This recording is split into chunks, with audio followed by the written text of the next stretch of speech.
Hello, guys. Welcome back to another episode of the City Guys podcast. We're coming back after our first loss of the season, so um, not the happiest of episodes, but we're going to talk about the game against the Philadelphia Union this weekend, the 1-0 loss. So, Varun, how you doing? What'd you think of this game? Man, I'm I'm devastated right now, bro. I mean, that was such a shit game. Let's get right into it. Do you just want to talk about the match recap here? Yeah, so I mean, it was a pretty uninteresting game overall, I'd say. At least from St. Louis City's perspective, we got absolutely dominated in this game. We finished with an XG of only .16 and Yeah. only had one shot on goal and zero big chances. So I mean, it was a complete clinic. We came into this game thinking we'd actually do pretty well because we're coming off back-to-back wins, and Philadelphia was missing a lot of guys due to international breaks. But no, we just got completely outclassed. Um, a very disappointing loss, especially going on the road. It's something we saw a lot of last year.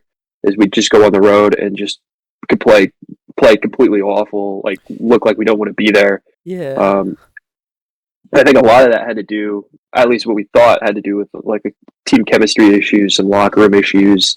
The players just didn't like traveling on the road, but it sucks to see such a bad performance against a team that honestly we probably should have beat. You know, when you look at their squad going into this game. Um, Yeah. but yeah, I completely agree with everything you just said. I mean, having the .16 XG is actually insane. I mean, we got dominated in this game, to be honest. Like, we got mhm, absolutely cooked, man. I mean, the one bright spot of this game though was Ben Lunt. I mean, we know Berkey's out for about 3 more weeks, I think. So mhm, it's nice to see that Ben Lunt was stepping up. He did his job. He did very well in net. And I mean, to be honest, that goal, the one goal, wasn't really his fault. It was just kind of on the defense to not be there on that mhm, corner. But I mean, we still haven't conceded on open play, so I mean that's huge at least. sure, yeah, But yeah. yeah, The yeah, go on. No, I was just gonna say Uh, that the open play clean sheet streak still remains. So, eh, yeah, I mean, getting that goal in the first like 8 minutes of the game was just demoralizing for us, to be honest. mhm, I mean, also we were missing Totland, so we didn't have that. I feel like missing Totland was low key kind of huge for us. That yeah, entire right side just felt kind of lackluster to me, to be honest. And I mean, mhm, like, I don't know, like it brought back memories of that San Diego game, week two, when we kind of just got dominated. I mean, that was a 0-0 draw, of course, mhm. but San Diego completely dominated us on and off the ball, and it seemed like this was the exact same thing right here. So I don't Right. know. What are your thoughts on that? I completely agree with what you said about Totland because I was gonna bring up the fact that if you looked at the heat maps and the progression maps from the city games so far this year, the vast majority of chances of possession have come through that right side because of Totland. So not having him, I think, really impacted the attack this game and our ability to move the ball forward. Um, and then, yeah, I agree. I think this was obviously probably our worst performance of the season. Yeah, With that San Diego game too. I think that San Diego game we were kind of lucky to get away with the draw there. This time, not so much. But I think it's gonna be interesting to see how this team responds following this loss because obviously after the San Diego game, we had the game on the road in LA, yeah. which was our biggest win of the year. So we'll see. I think this is Melberg's first real test of adversity here, coming off of a pretty terrible loss. Without one of your best players, Leuven's going to be suspended for Mm-hmm. the next game. We'll talk about that in a second. Yeah. I But yeah, it's going to be this next game is going to be huge for City. Personally, I thought that the back line once again was pretty decent actually. Other than that corner kick mistake, I felt like the back line was actually pretty decent. The Horn, Kessler, Hebert back three has Mm-hmm. actually been pretty good. I mean, Kessler once again had a wonderful game. He definitely had some pretty good stops. Akil Watts, I don't know. He's replacing Toland right now. What did you think of his performance? I mean, I know that he kind of moves around on the field, like he kind of shifts positions here and there, but right back is his natural position, or right wing back. So, what did you think of his Mhm. performance in this game? Well, I was a little surprised by the way they lined up a little bit in this game, where they had the three center backs, but they had Horn and or not Horn, Vala? Ballum Yeah. and Watts kind of playing it more in the midfield instead of further back, Hmm. which is kind of surprising because I wouldn't have thought that coming into this game because they played that back five role kind of the last two games that had worked so well, and then I guess a Philadelphia team where they're missing their top scorer, you didn't really think they were going to be too much of a threat to score. I thought Yeah. they would have, and maybe that's why they didn't really think they were going to be too much of a threat, so they tried to play more aggressively, and it just didn't work out. But in hindsight, they definitely should have played a little bit more defensively here. This was completely different from like what we saw last week, when we had that the Seattle game, if you remember. That Seattle game, it was kind of like the second half was literally just park the bus, but the first half we were Mhm. playing we were playing not even pretty well, we were playing very good. I mean, we had the tiki taka football, we're moving the ball, getting those clean passes. This game, we literally could not string more than two passes together Right. consecutively, and I mean, ah, that's why I kind of just brought up the San Diego game, because that's exactly what happened at the San Diego game. And I mean, let's move on here. I mean, the attack, of course, did basically nothing with that 0.16 xG. I know I'm kind of sounding like a broken record here, like every single week saying this, but Klaus has to start. I mean, I know this is another week straight that Mhm. um, Melberg has benched Klaus for the Teuscher Betcher duo, and I every single week I say this whenever he does bench him, that Teuscher and Mhm. Betcher play like the exact same role on the team. Even if like Betcher's kind of playing in that midfield role, kind of cam role, they still do the exact same thing. So I'm kind of wondering why we're starting two of the exact same player basically, when you could use one of Right. them as more of a super sub later on in the game and have Klaus as a true number nine that you play off of. No, I completely agree. I was once again disappointed not to see Klaus in the starting lineup. And I guess while we're on the topic of Klaus, he did get time in this game. He got subbed in, Yeah. I believe, in like the 71st minute, pretty late in the game. But he didn't really do too much. I mean, there are just chances in this game.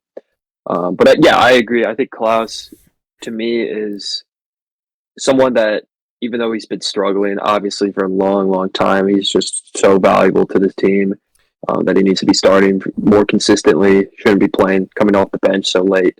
Because it's just hard to make an impact when you're coming off the bench that late, Hmm. especially when you're a guy like Klaus who kind of feeds off the game and kind of builds momentum throughout the game. I feel like so.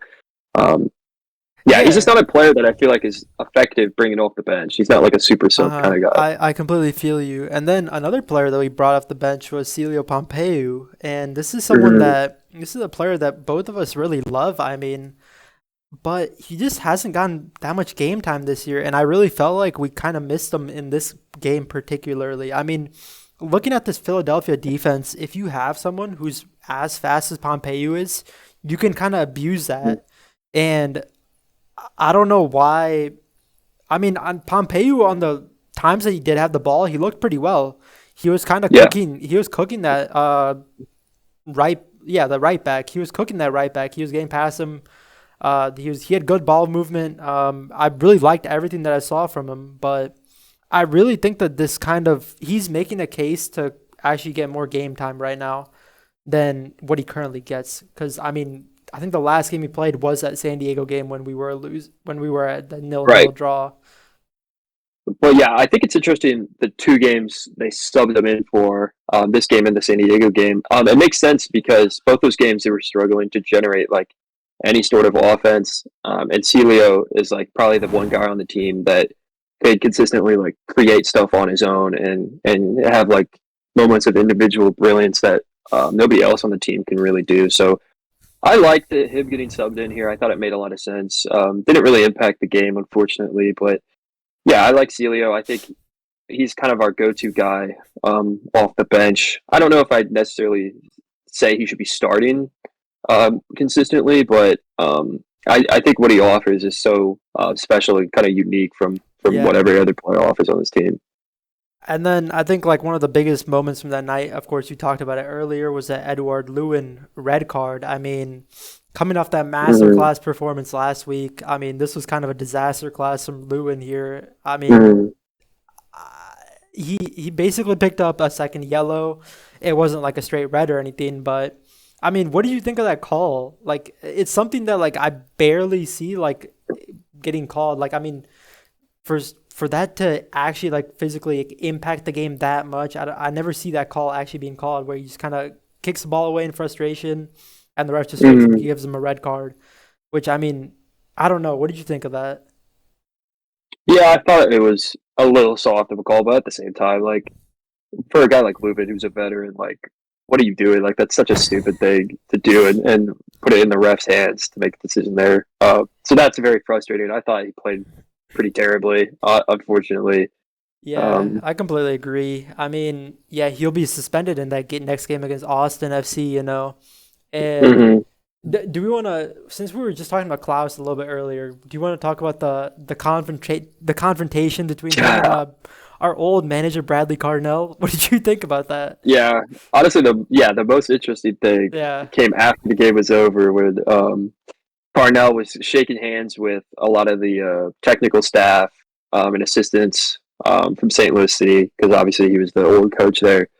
And Klaus kind of bumped into him, and looked like he was saying, kind of got in a shouting match a little bit with Carnell. It's not clear what they said or like completely why, so it's completely up to like theorization and guess.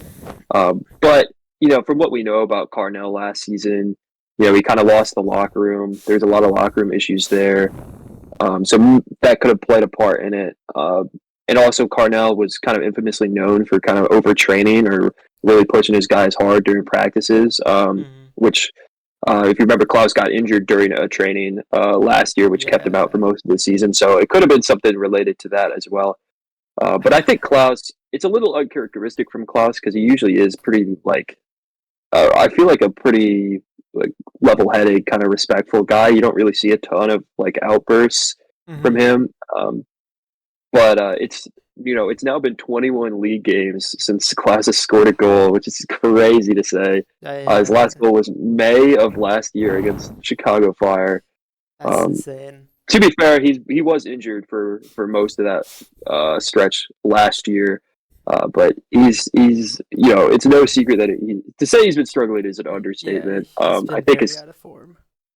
yeah, and I think honestly, I think the confrontation with Carnell probably boiled down more to Klaus being frustrated with his form and his lack of playing time and the lack of success recently. Uh-huh. So I really think once again, we've said this like every episode, but Klaus really just needs to get his confidence back. He needs to have like I think all it takes is one good game, and I think Yeah, he'd be getting his mojo back a little bit. that's also like the thing, like the reason I keep saying that Klaus should be starting, is like whenever we do see him actually start and he plays like the full like whatever 75 to 90 minutes that he would play, he Hmm. plays well. Like I mean, he's not scoring, but like I mean, thank God we watch football with our eyes.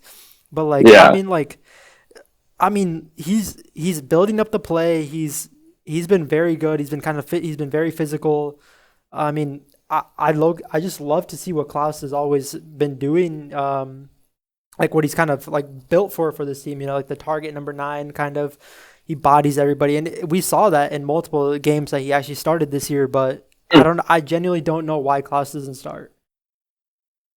yeah. I mean, I think maybe he's not necessarily the player that Melverick likes, kind of within his formation a little bit. I think that could play a part of it.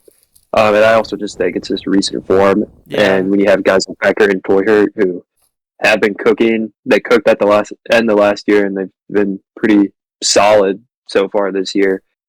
It's tough to justify putting Klaus in the starting lineup over those guys. So Yeah. yeah, I think it's unfortunate for Klaus, but I understand why he's not getting the playing time. Yeah, at the end of the day, the, you know, he just needs to produce with the time he gets, and it's not like he's not getting any chances. Like he played in Yeah. this Yeah. game, um, so it's kind of him and Leuven. I feel like are kind of similar in that regard, except Leuven obviously starts every game, but I think both of them are just so key to this team's success. Uh, Even though they both have been struggling so much, they're both so valuable, and like their upside is so high that we like if we want to be one of the elite teams to really compete this year in MLS, we need both of them to be playing well. So I yeah, it's very frustrating. I think how both of them have started this year. I mean, yeah, I completely agree. I mean, City is now fallen to fifth in the West now, so I Hmm. think we might be like 11th. I think in the Supporters Shield rankings now, when Yeah, I I think think that's right. we were what top five going into this week. So I mean, Hmm. this was like a kind of a heartbreaking loss, but I mean, let's talk about the upcoming game here. I mean, we play Austin FC at home, so I mean, we generally do have a better chance at home. I mean, like St. Louis City's crowd is one of the best in MLS, of course. So, Hmm. what are your thoughts on this game? Yeah, honestly, when we did the off-season outlook, we kind of marked this as one of the easier games to start this year, seeing as it's at home. It's against a team Yeah, that we have historically dominated. A team that wasn't super great last year, but Austin's off to a really good start. They're currently second in the West. mm, They're coming off back-to-back wins over LAFC and over San Diego. So two really good teams they just beat. So yeah, this is going to be another tough game here. It seems like every game we play has been really tough this year, but City do come in as slight favorites, mostly because they're at home. But yeah, it's going to be interesting to see because we're going to be without Lubin. Um, it's the first game that he hasn't started this year, or he won't start, I guess. So yeah. it's going to be interesting to see. I would assume they'd probably just slide Morales into that starting role because he kind of fills that same position. Yeah. That's So it's going to right. be interesting to see how he performs in lieu of Lubin because he's actually been pretty good when he's come Hmm. on as a sub. Um, but yeah, I think for me, obviously the defense. We've only conceded once. It was off a corner, so I mean the defense and the goaltending from Lund and Berkey when he played has been so great this year that I'm not super worried about it going into this game. We know it's going to be good. Um, like we're not gonna give up 3+ goals. I just don't think that's going to happen.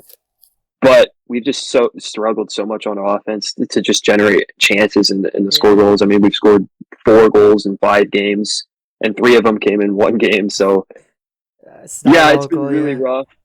And at the end of the day, like if we would have win games, you got to score. Like it's as simple as that. And I don't know if I'd really trust this team to like really create a ton of quality chances and to score a lot of goals, especially against Austin, who I believe they've only conceded once in their last 2 games, which is pretty impressive Really. considering who they've played.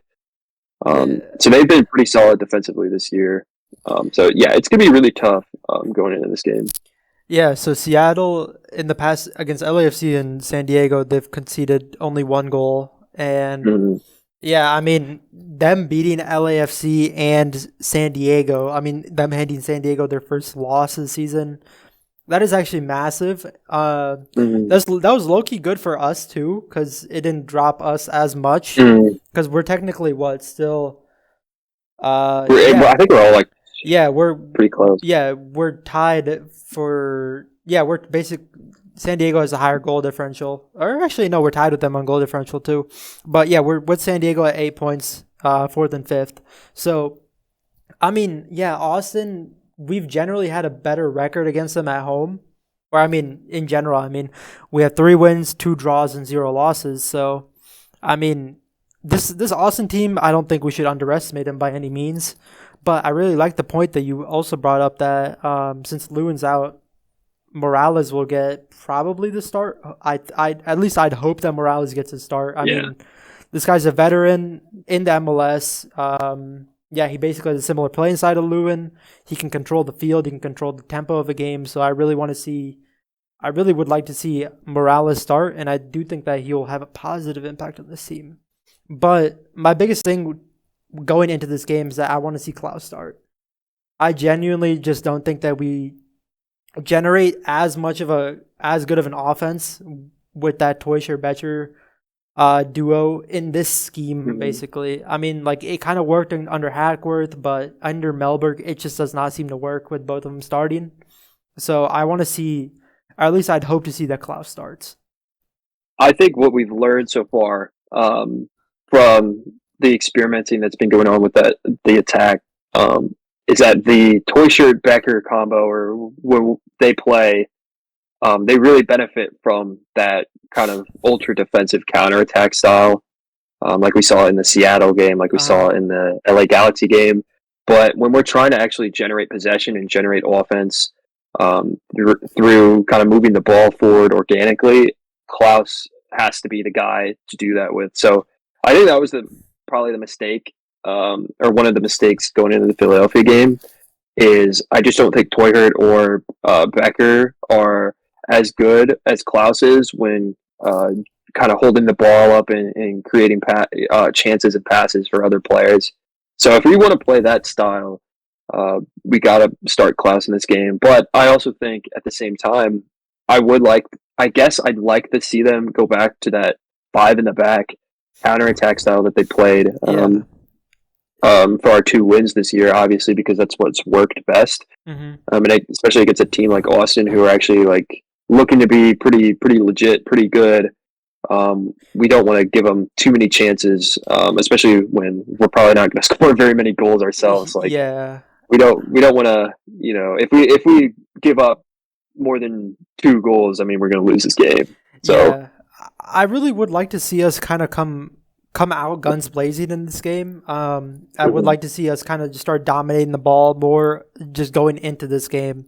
If we start off the game strong, I think we should be fine, like we did in the LA Galaxy mhm, game. We played pretty well in the LA Galaxy game, and it ended 3-0. That LA side was pretty much demoralized after that loss, basically. So I think that if we can come out of the locker room going into this game with that dog mentality, and I really feel like we have to start off on the right foot here. We can't, like, I feel like the Philadelphia and the San Diego game, basically the same game scheme, where both of those teams came out guns blazing, and we were just on the back foot the entire game. I mean, mhm. I know you said that we were lucky that San Diego didn't score against us, but yeah, and then Philly, of course, did score.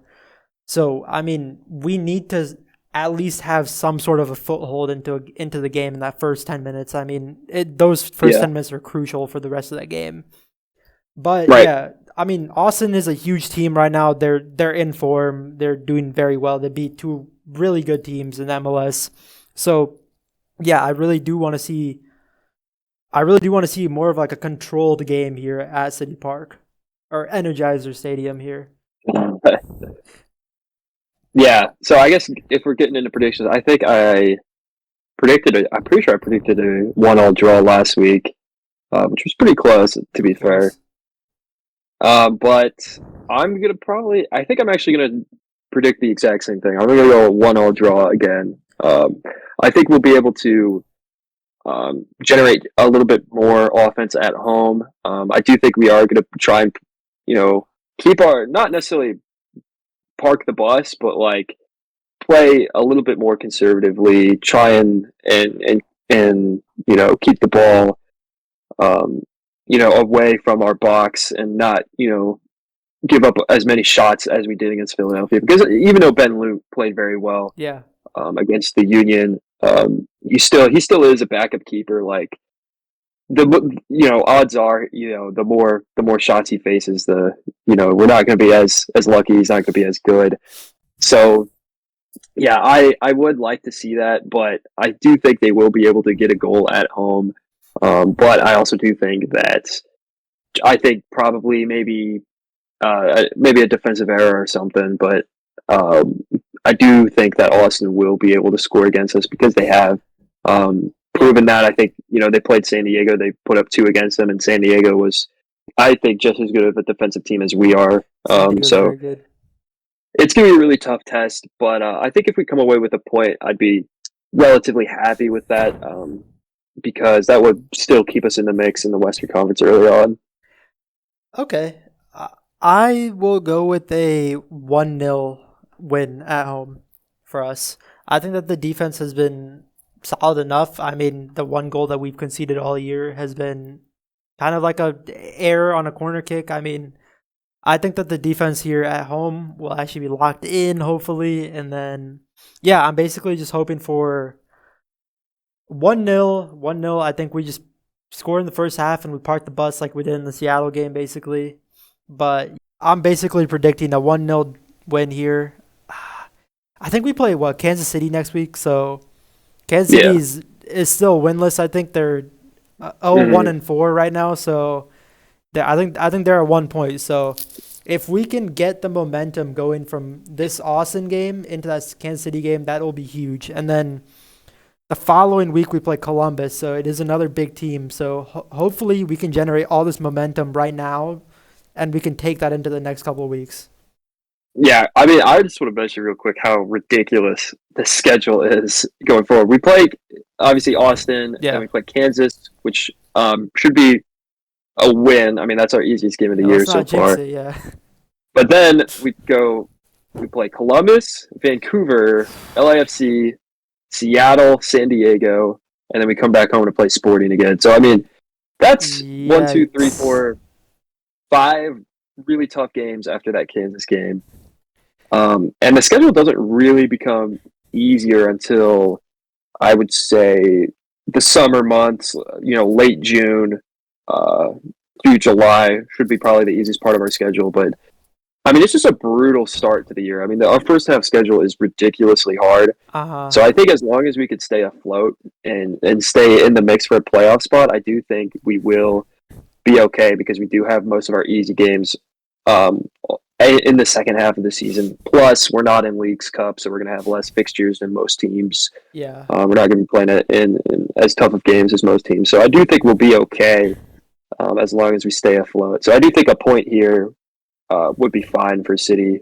Yeah, Although obviously we'd rather have the three, but you got to take the points at home. Like we hmm for can't come sure. away from a home game with 0 points. I think that would be a complete disaster. For sure. I mean, like we have to. I feel like this Austin game is kind of like a very pivotal game in the season, considering like of course the schedule that we have upcoming. So we need Hmm. to take advantage of this game and the Kansas City game, and kind of just generate our morale. Just get a kind of a morale boost. Yeah, Hmm. get the boys fired up, and I mean just go into the next couple of weeks with a good form. I mean, Yeah, if we have momentum, I think we should be fine. We should come out of a couple of these games with points at least. I mean, we are playing Vancouver, which is what one of the yeah, I think they're one of the best teams right now in the league. I know they just hmm, got handed their first loss, but I mean, still like this Vancouver team is no joke. So hmm. I really think that if we go into these next couple of weeks with a good form, we should be fine. Yeah, I agree. But So yeah, anything I would else? say I think just looking at the the overall schedule and like the standings here, Uh huh. I I I, I mean it's tough because it's so early on. Like it's tough to tell like which teams are legit or which teams are just kind of struggling early on. But with how ridiculously hard our schedule is to start the year, if we come away with I think 4 points over these next two games, that would be huge. That would put us at 12 points, and would keep us probably near the top of the Yeah. West. And then for that for that brutal stretch of like 5 games there, whatever happens happens. As long as we don't lose all 5 of them, I think we'll be okay. As long as we win like one of those games Yeah. or maybe two, I think we'll still be in the playoff hunt. So Do we I do still? think even though it's been a what was that? Oh, I was just wondering. Do we play LA Galaxy anytime soon? I do think I think so. Because I know we play LFC, right? But LA Galaxy is still winless. So I feel like We if don't play them until June, but dang, yeah. okay. So yeah, I was gonna say if we could take advantage of LA Galaxy again, that'd be huge. But Hmm. no, we need to take advantage of Sporting Kansas City for sure. Like I know we said this about the Yeah, Philadelphia game that we have to take advantage of Philadelphia being out of their starters, but this Kansas City game is a must-win game. I mean, like you have to beat Kansas City here. It is a rivalry game also, so I mean the boys have to go into that game fired up. yeah. I mean, the that brutal stretch of 5 games is sandwiched by 2 matches against Kansas City. We play them at Kansas, and then we play them at home after that stretch is done. So we need to win both those games. Both those games are must wins, For especially sure. considering how terrible Kansas is this year. Yeah. So getting 6 points there would be huge. I mean, I don't know. Do you have anything else to add? I think. No, not really. Yeah, so I mean, good luck to the boys at home this week. Hopefully, we come out of Hmm. Austin with a W. But yeah, we'll be back next week to talk about that game. So thank you so much for watching, and we'll see you next week.